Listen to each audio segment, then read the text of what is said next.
Hola, bienvenidos a Un Té con Manzanilla. Gracias por estar aquí nuevamente y gracias por sintonizarnos y escogernos y verme.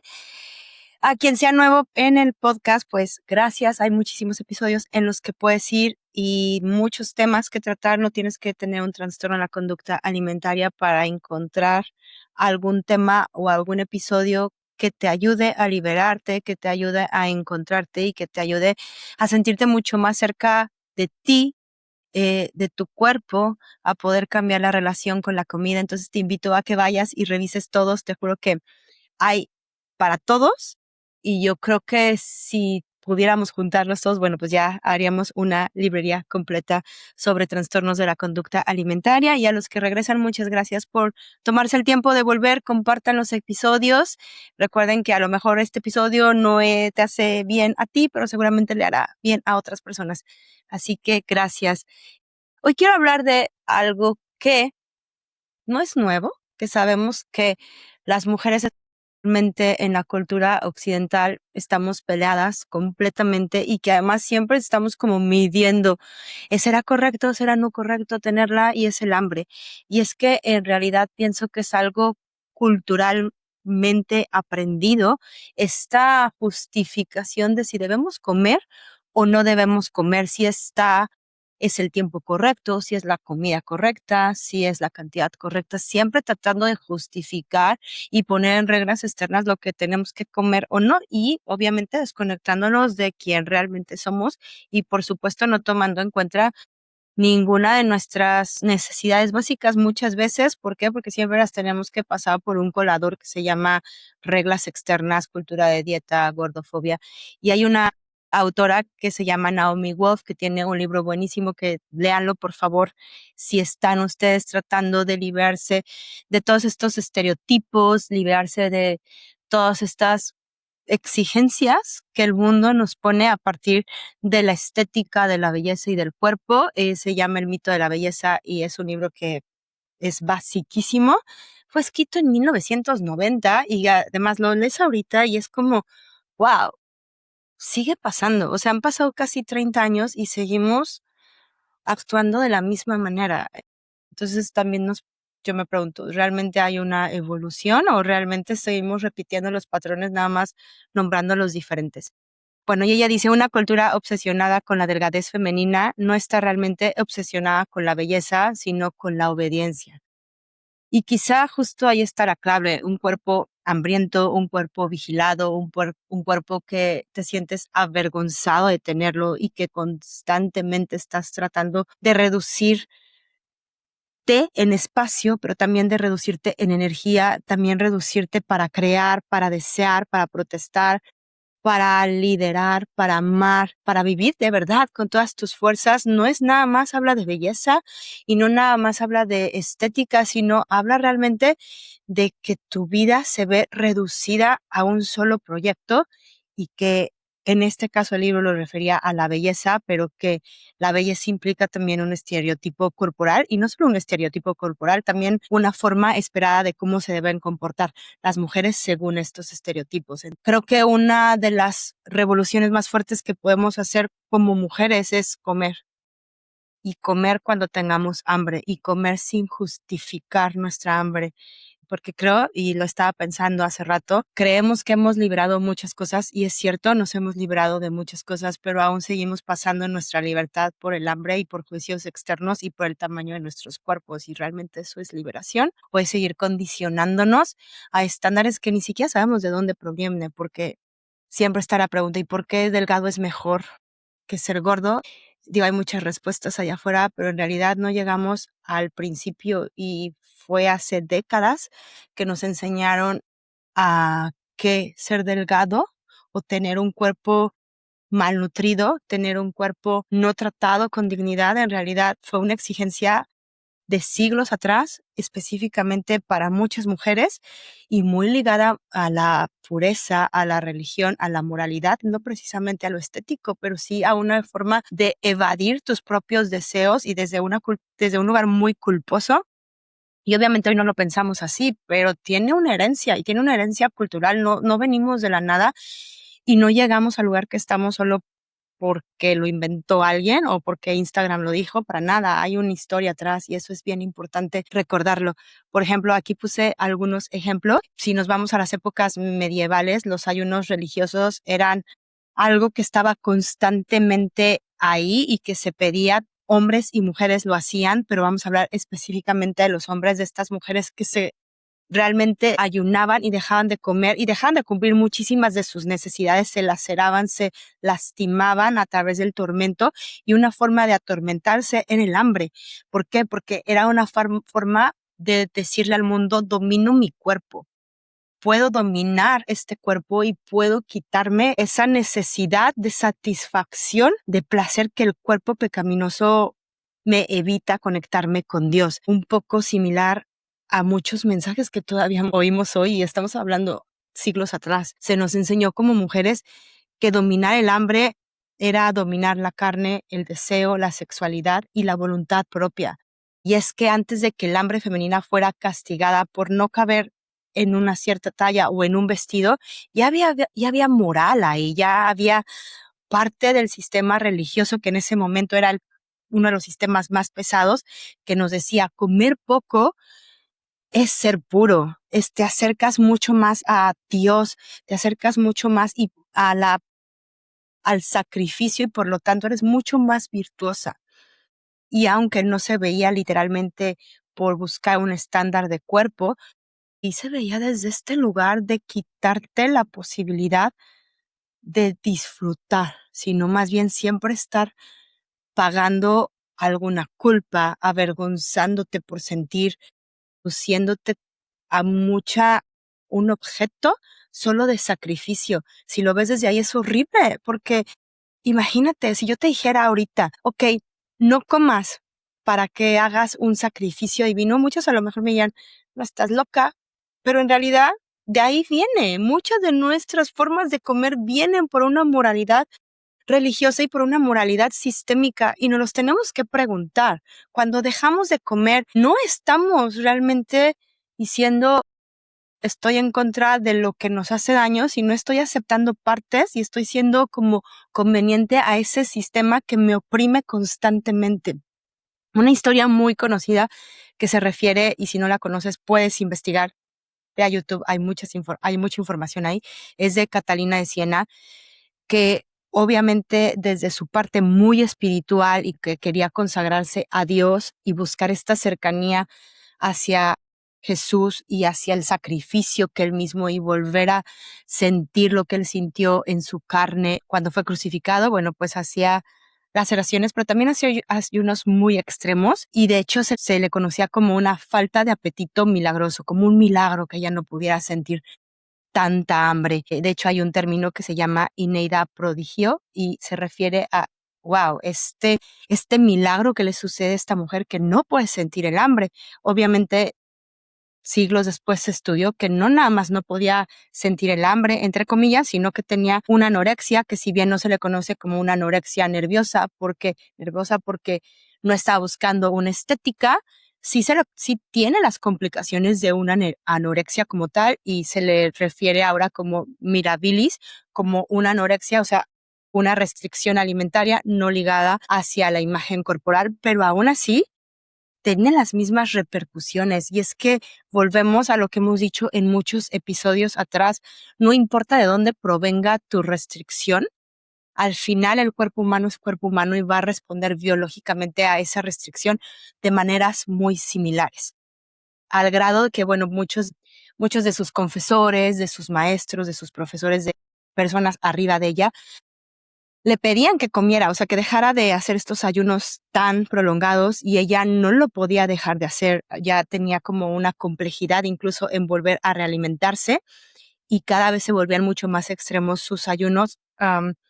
Se tienen datos históricos que al final solo podía comer una hostia y listo, y terminó muriendo a los 33 años por complicaciones neurobiológicas por falta de alimentación. Entonces, nuevamente la historia nos cuenta que estos casos no fue ya la única, se repiten y se repiten y se repiten a lo largo de la historia. dejándonos ver que nuevamente la pureza de la mujer siempre fue cuestionada, la virtud de la mujer siempre ha sido como parte de la evaluación y mucho es negarte a quien eres como ser humano. Casos similares ligados a la pureza está, por ejemplo, estas niñas victorianas fueron y han sido casos de estudio donde si bien no era algo directamente religioso, sí estaba basado mucho más como en algo virtuoso, no ligado directamente a la religiosidad, porque no eran religiosas, pero sí una mujer virtuosa era aquella que era capaz de controlar, aquella que era capaz de no ceder ante los excesos de cualquier símbolo, y que era capaz de restringirse, obviamente sexualmente, pero también eh, en alimentación, muchas veces en cuidados físicos, en cuidados externos, y esto implicaba, por ejemplo, hacerse dueña de procedimientos de belleza de aquella época muy lacerantes y muy feos que dañaban incluso su propia dignidad como mujer, pero también su propio cuerpo. O sea, entonces no se ponían a pensar en cuánto daño se hacían, sino solo en esta necesidad de ser esta mujer que valía la pena, que era una mujer que podía controlarse, que era una mujer que tenía un prestigio en esa época, y el hambre estaba ahí también. Era una mujer refinada, y que aunque no buscaba ser santa, sí era una mujer digna de existir, y que en realidad esa santidad era como esa dignidad de existir a partir de no darte a todos los placeres de la vida y el deseo, pues era la belleza de la época. No era el cuerpo, sino era tu propia moralidad lo que estaba ahí, y era este mensaje de que el cuerpo de la mujer es un altar, pero también es un espectáculo, pero también es algo que tienes que controlar, porque cómo una mujer va a tener unos pechos grandes y mostrarlos, cómo una mujer va a tener una barriga grande y mostrarla al mundo, si eso es algo como muy privado, altera los deseos de otras personas. Al contrario, hay que opacarlo y hay que minimizarlo y hay que ponerlo pequeño para no alterar las opiniones de los demás. También por los mismos siglos, las mujeres de la clase media alta del mundo occidental, aunque sin ayunos tan extremos, también controlaban sus apetitos como un rasgo de clase social, algo que les hacía dar un poco de distinción, que se sentían pues en un nivel diferente, que también buscaban mantener una imagen de una mujer mucho más apropiada y aceptada. Comer sin control era sinónimo de vulgaridad, de falta de educación, falta de autocontrol, y eso no era algo que se buscara en esa época, bueno, ni en esta época. O sea, hoy en día sigue siendo comer como quieras, sin reglas, comer intuitivamente, es como, ¿what? No, eso es imposible, eso es falta de educación. ¿Quién va a comer así? De hecho, estamos preparados, pero pareciera que tenemos que educar a nuestro cuerpo a comer cuando nuestro cuerpo ya venía educado. Nadie le enseña a un bebé saliendo de la pancita de su mamá a poder comer. ¿Por qué de repente se nos metió la idea de que, ay, tenemos que educarnos para comer? Claro que no, digo, y estamos viendo algunas de las razones por las cuales, ¿no?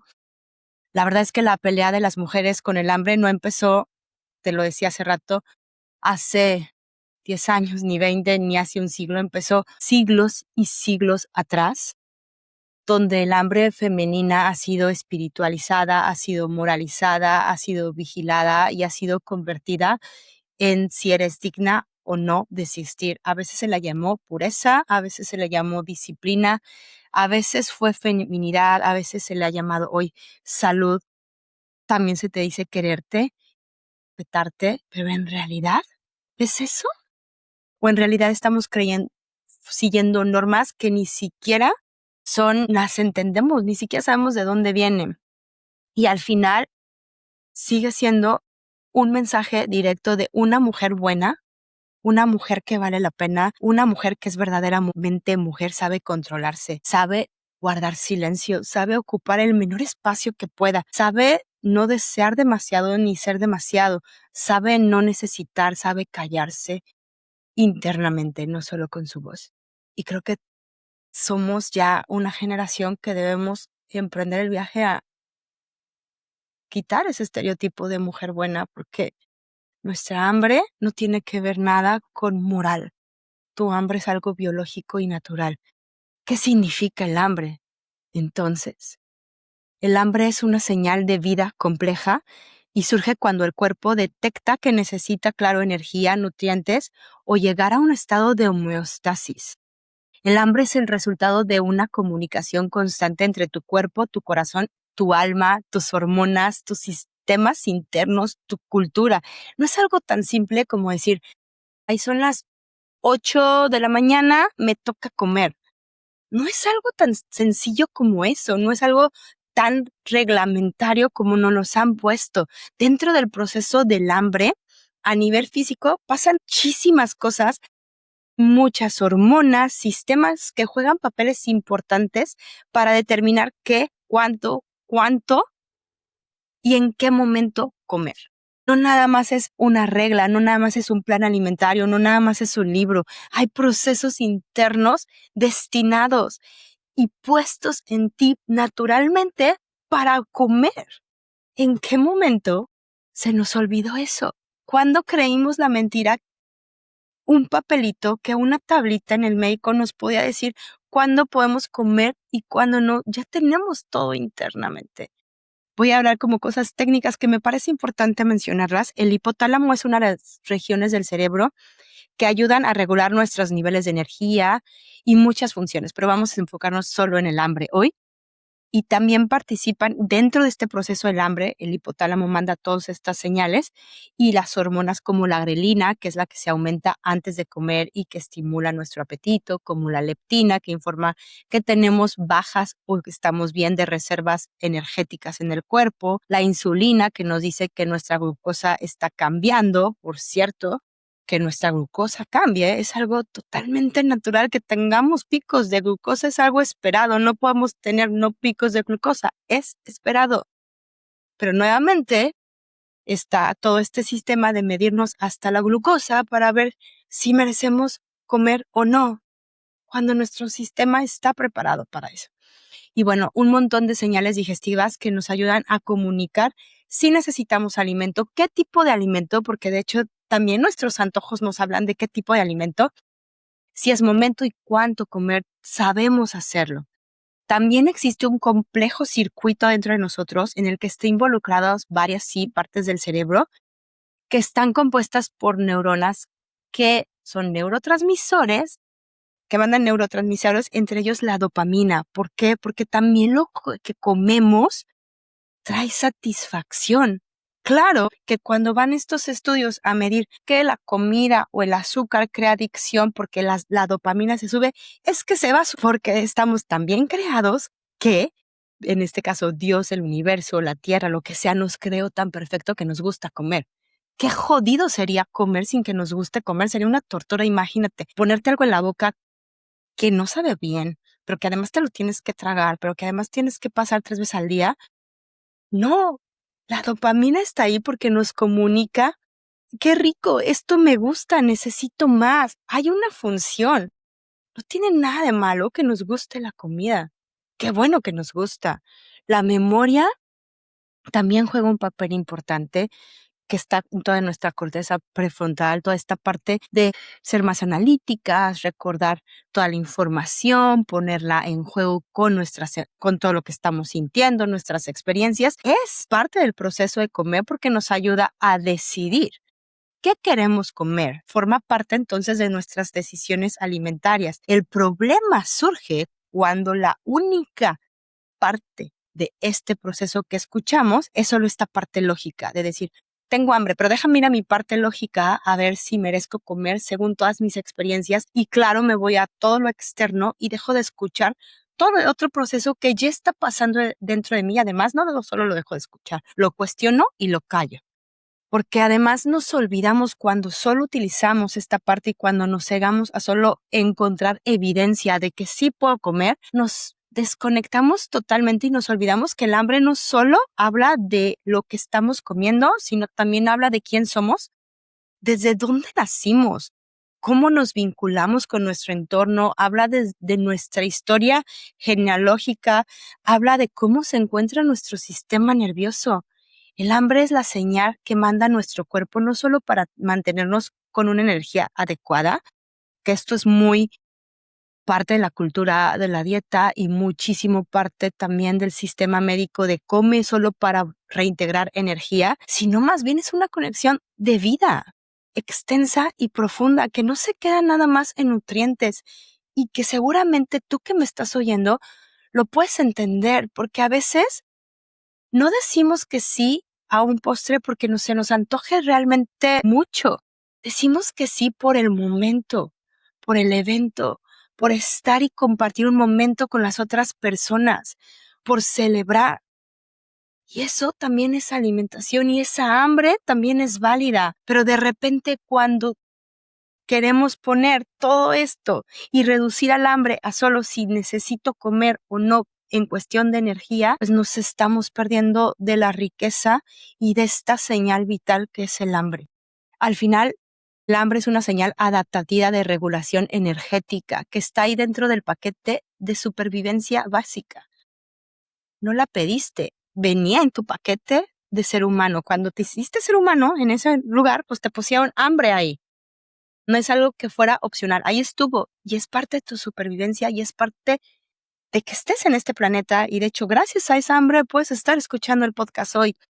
Y el problema, te lo decía hace rato, surge cuando olvidaste que tu hambre no era opcional, cuando pusiste una hiperrazón en esa hambre y que esa parte externa ha secuestrado tu parte interna con la que veniste ya preparada.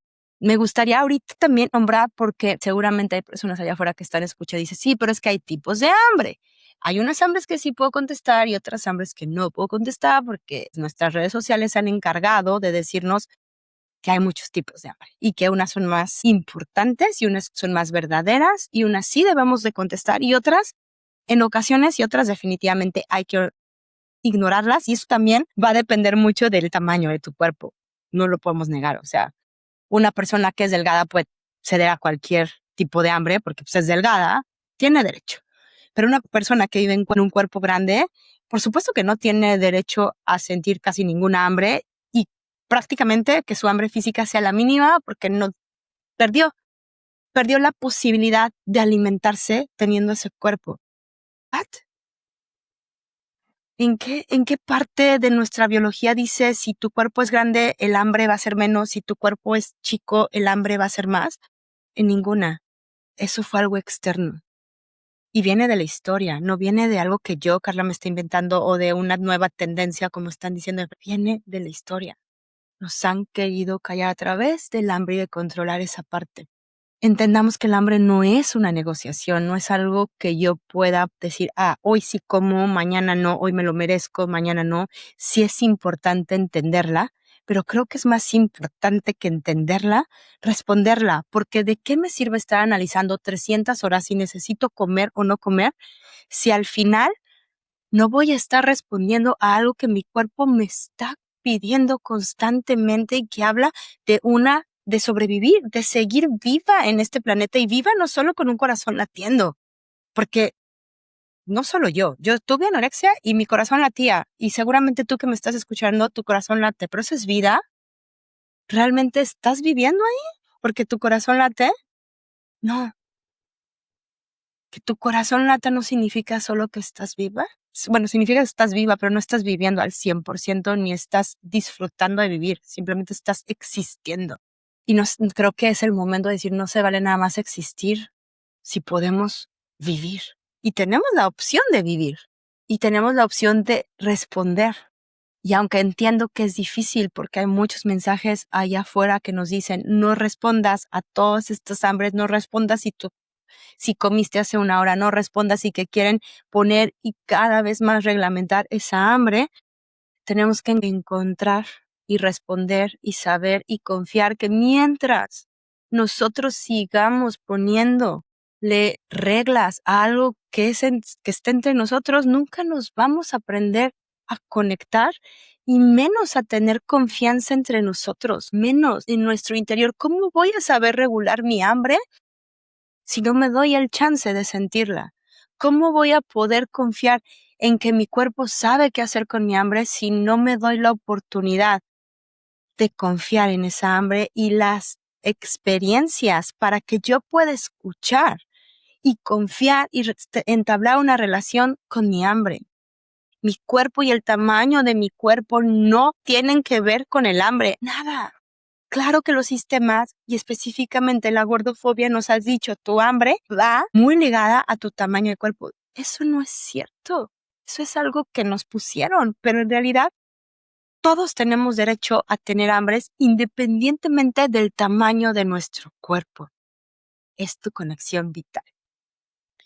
Voy a hablar de los tipos de hambre del mindfulness, no nada más de esas hambre que nos dicen hambre física, hambre emocional y hambre mental, y el hambre emocional, pues mejor salte a caminar y evítala y ponte feliz y seguramente te hace falta amor, por eso tienes hambre.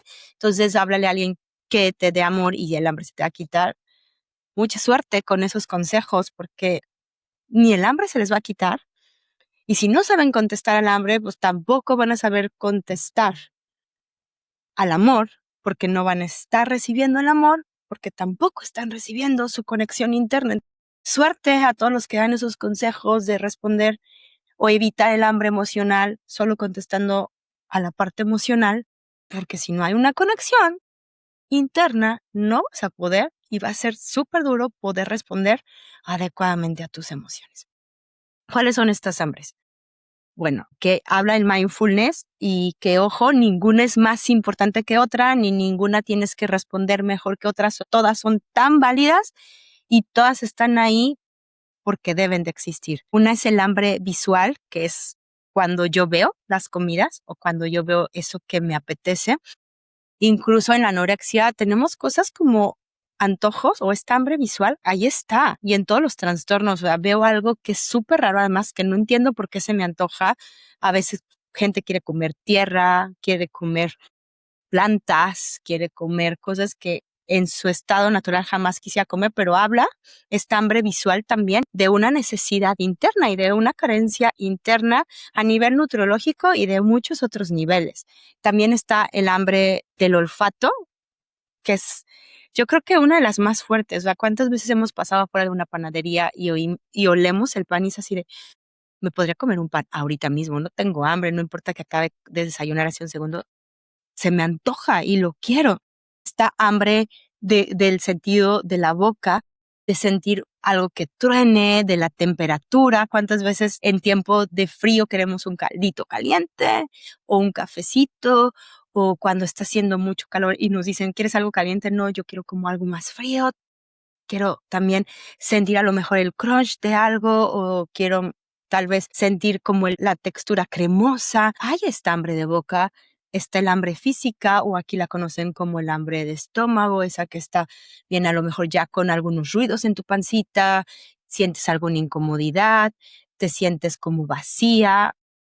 También está ahí, está el hambre celular, que es el hambre que pide energía y nutrientes y que vas a sentir que hay, te sientes débil, te sientes realmente no solo vacía del estómago, sino con una necesidad de integrar esta energía que sientes que se te fue, está el hambre mental, que claro que es toda esta parte de si no estoy respondiendo a mi hambre física, pues va a venir todos estos pensamientos de comida, voy a pensar en comida si no tengo hambre física, a lo mejor no la he sentido y sí la tengo, pero mi única manera de verla es pensar y pensar y pensar en alimentos. Veo videos de alimentos, veo a las otras personas comiendo, veo incluso el propio alimento y me le quedo viendo por mucho tiempo sin ponérmelo en la boca. Eso es hambre mental. Hambre del corazón, que es el hambre emocional y que está también muy ligada a toda pues, nuestras emociones. Si necesito amor, puedo tener hambre y puedo tener algunos antojos. Si me siento triste, voy a tener otros. Si me siento cansada, voy a tener otros. También es válida responderla. Hambre del tacto, a veces va a ser sentir la comida. A veces queremos comer con las manos y si no te has permitido comer con las manos, come un día con las manos. Siente la suavidad de la comida, siente cómo ponerte esas cosas en la boca y sentir las texturas es distinta. Hambre de oído, muchísimo desde cocinar. ¿Qué estás cocinando? No es lo mismo cocinar un caldito, que cocinar una carne que estés oyendo cómo se está dorando, que freír algo. También existen estos sonidos que pueden generarme hambre. Todas las hambres surgen de la necesidad física de comer, sino como te puedes dar cuenta, involucran sentidos, involucran tu corazón, involucran tu sensibilidad. Y todas merecen ser escuchadas y entendidas sin importar de dónde provengan, porque en realidad no necesitamos toda esa explicación. Imagínate, yo te digo estas 9 hambres y por favor no las escribas ni las imprimas, no es el rollo, pero imagínate que las imprimes y las pones ahí y te vas por todas. Tengo hambre física, tengo hambre de olfato. No, tienes hambre y con eso es suficiente. Tanta información y tanto estar buscando de dónde viene esa hambre, ¿a dónde nos lleva?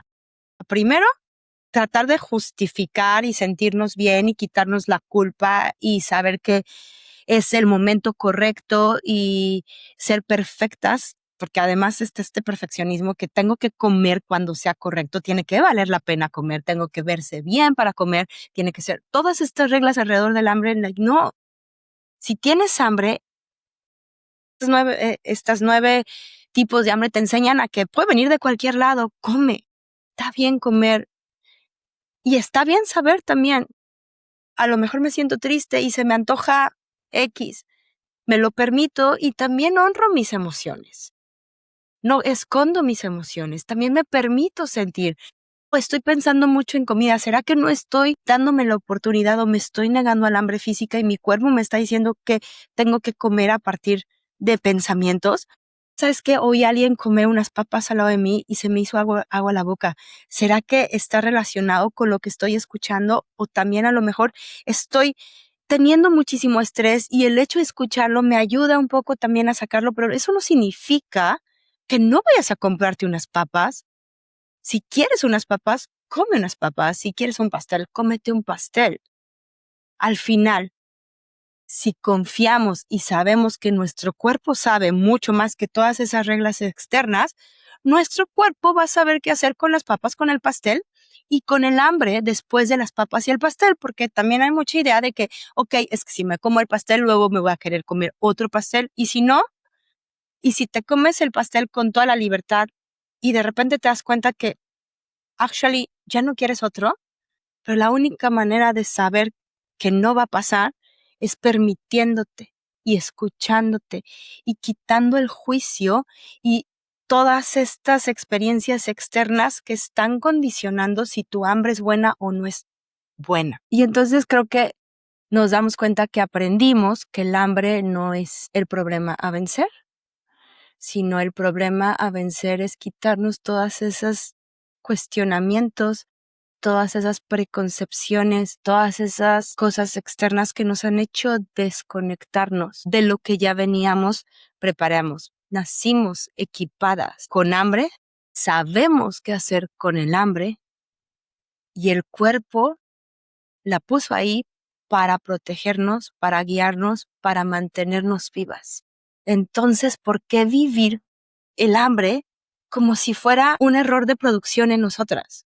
¿Por qué sentimos que el hambre es algo erróneo? Si ya veníamos ahí, ¿para qué vendríamos cargadas con esa señal tan importante y tan vital si fuera el enemigo a vencer de nuestra propia existencia?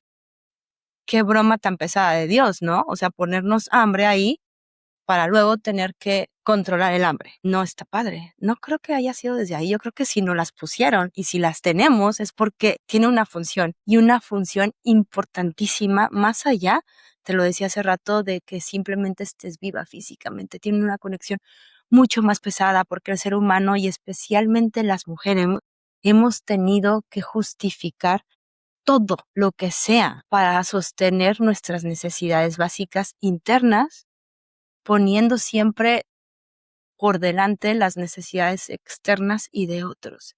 Y eso está bien. Y no es extraño entonces que a lo mejor hoy que estés escuchando este episodio te sientes incómoda, porque claro que es incómodo. Te estoy pidiendo que rompas estereotipos y que rompas pensamientos, claro. Te estoy diciendo que no escuches lo que muchos años te dijeron que era el hambre.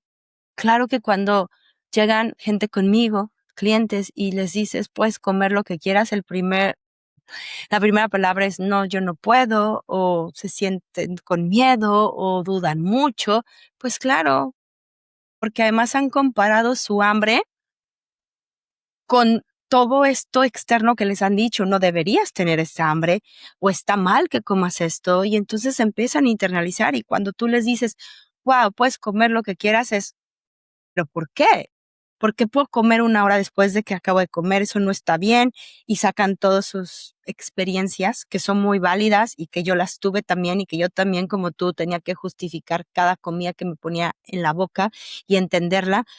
Pero al final, cuando realmente estás conectada con tu cuerpo, te das cuenta que tu cuerpo te va a pedir comer cuando quiere comer y cuando no vas a poder parar, y la única manera de hacerlo es realmente responder sin todos esos prejuicios a esa hambre de una manera muy intuitiva, porque el hambre, lo decíamos, no nada más responde a tu parte física, sino el hambre. Y esta parte se nos olvida mucho, el hambre, y creo que no la hablamos tanto, pero también el hambre habla de esa conexión interna conmigo, pero con mis antepasados. Habla de esas mujeres que estuvieron antes de nosotros, de nuestros hombres que estuvieron antes de nosotros. Habla de nuestros derechos, habla de quién cocinaba antes en tu casa, habla de la cocinita de tu abuela, habla de esas mesas y de esas reuniones, habla de cosas de esos chismes que estaban en la mesa, habla de cómo tu mamá se relacionaba con ella misma, habla de tus ancestros, habla de migración, habla de clases sociales, habla de infancias. El hambre habla de nosotros y eso lo olvidamos.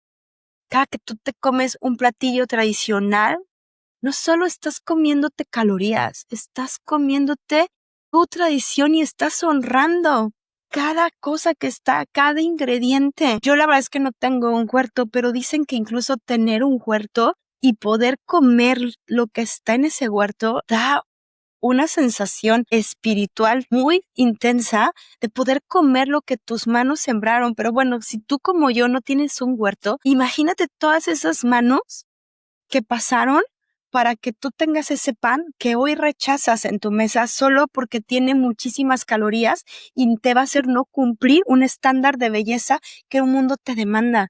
¿Cuántas manos estuvieron en ese pan? ¿Cuántas familias comieron de ese pan? ¿Cuántas culturas han vivido a través del trigo? La comida también tiene ese valor y el hambre también responde a ese valor. Es que es tan increíble como incluso nuestra microbiota es herencia.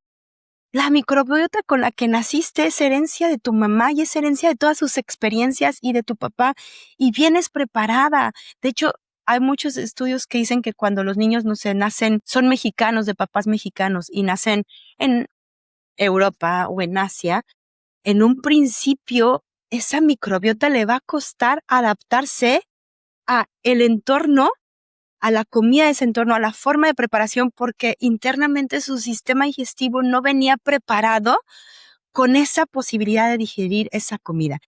Entonces, obviamente se va a adaptar, porque somos seres que nos adaptamos, pero en su momento es tan increíble que incluso ya tu microbiota venga preparada para digerir la comida de tus ancestros. Y cuando vemos desde este panorama a la comida y cuando vemos que responder al hambre no solo es responder a necesidades físicas, sino que abre una puerta hacia tu historia, tu cultura, tu familia, de dónde venimos, de quién eres, creo que da un significado mucho más profundo a por qué tenemos que responder al hambre.